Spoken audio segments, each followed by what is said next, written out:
Welcome back to MonsterVerse Unbound, where we see what would happen if things in the MonsterVerse went a little differently. Now, this is one of those really obvious ones that I just had to address at one point, and it was going to be either this or the Oxygen Destroyer one for the first episode, and admittedly, this one's going to go past the end of the movie and into pure speculation territory, but I hope you'll agree it turns into something pretty interesting. So join me in wondering, what would have happened if Kong beat Godzilla? What changes things in this timeline is right there in the title. When they have their final battle in Hong Kong, Kong pulls off one hell of an underdog victory and topples the mighty Godzilla. So, then what? Like it did in the timeline we know, Mechagodzilla attacks. Kong fights Mechagodzilla and is pretty easily tossed aside as the robot goes for its primary target. But it's been just long enough for Godzilla to get back on his feet, and the two monsters join forces and, like in the movie, destroy Mechagodzilla. So far so similar, except that Kong is a lot less durable than Godzilla, and tragically less able to withstand Mechagodzilla's assault. The mighty king succumbs to his wounds, dying in the rubble in front of a crying Jia.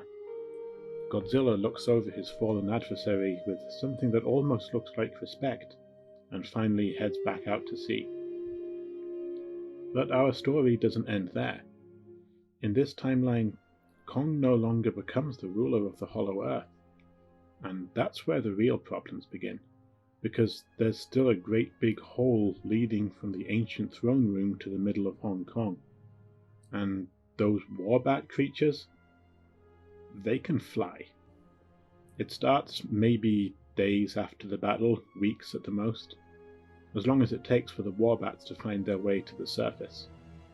Luckily, Monarch, led by director Mark Russell, is already on the scene, cleaning up the wreckage of the Apex facility. Defences have been installed over the mouth of the tunnel with the very latest in military hardware, just in case something manages to make its way through, but nothing capable of holding back these creatures. Monstrous crabs and reptiles start to swarm through the streets. Apex's meddling has disturbed the balance of nature, and the hollow earth is spilling out onto the surface.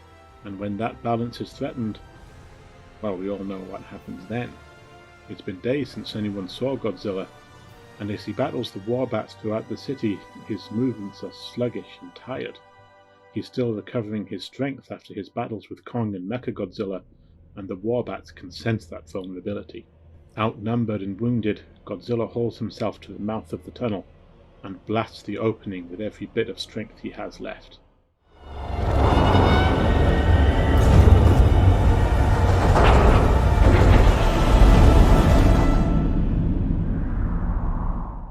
Days later, Monarch begins to make sense of what happened. Much of Hong Kong is now gone, consumed in the collapse that sealed up the tunnel. There's been no sign of Godzilla since the cataclysm. Did he escape, or is he now sealed within the hollow earth? Perhaps reigning supreme, perhaps dormant and recovering from his injuries, until something draws him to the surface world once again. And that's my take on what would have happened if Kong had won the battle with Godzilla. This one was a lot of fun, and I'm really excited for the one coming up next week, which I think is going to surprise a lot of you. So like, share, subscribe, and tune in next time.